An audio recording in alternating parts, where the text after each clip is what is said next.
যদি ফ্লাওয়ারে আমরা লবণ ইউজ করি তখন ইস্টে একটা কনফ্লিক্ট হয়, বুঝছেন? ইস্টের সাথে লবণের একটা কনফ্লিক্ট হয়, তো এই জন্য আমরা লবণটা আলাদা সাথে করব।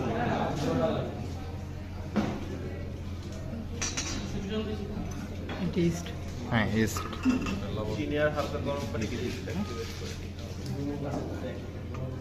এই এটা কি বেকারি লিস্টটা না?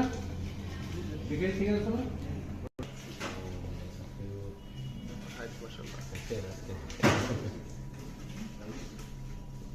আপনারা তো ময়দা ছেলে দেবেন, তাই না?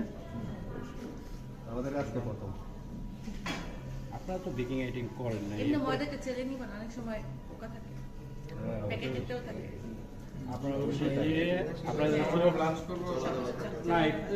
না পানি বসান, ওই পানি তো ওটা ই করেন, তারপরে আমি সব A to Z দেখাই দিব আপনাদের। কারণ হচ্ছে যে ধরতে, এই যে দেখছেন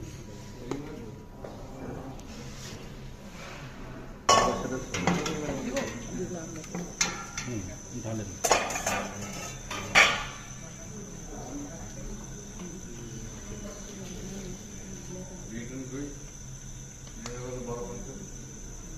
ওখানে রেসিপিতে যেগুলো আছে ওই অনুযায়ী আমি একটু ময়দা বেশি নিচ্ছি, এই জন্য সব ইনগ্রিডিয়েন্টস বেশি দিচ্ছি, ঠিক আছে? রেসিপি ওটা পারফেক্ট। ব্যাস ব্যাস ব্যাস। মিল্ক পাউডার দাও।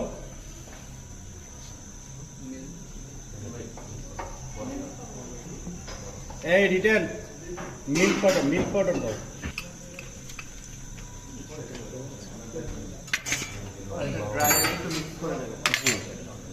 এখানে কি দিলাম?